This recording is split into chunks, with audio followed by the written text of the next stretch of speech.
L'autre élément aussi que vous pouvez tenter de faire, c'est de maintenir le creux du bas du dos. On ne veut pas que le bassin bascule. Vous vous souvenez du squelette que je vous ai montré, vous vous souvenez des articulations aussi.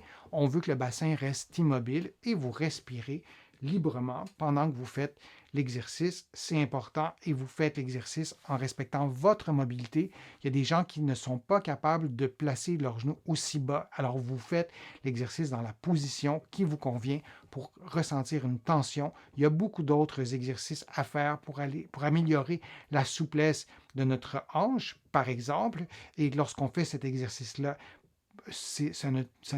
n'assouplit pas que le psoas, c'est plus complexe que ça, mais c'est un exercice qui permet d'aller gagner un peu plus en extension ou de cibler un groupe de muscles. On peut aussi faire un exercice de souplesse de cette façon-ci en faisant une flexion de la hanche et en faisant une ouverture aussi. Et lorsque vous faites l'ouverture, vous vous assurez que votre bassin ne tourne pas. On ne veut pas avoir un mouvement de rotation du corps. C'est seulement la hanche ou la cuisse qui va se déplacer. Donc, on lève comme ça et on fait un mouvement d'ouverture et on revient sans avoir une rotation. Et évidemment, je ne l'ai pas spécifié plusieurs fois, mais vous allez faire tous les exercices toujours des deux côtés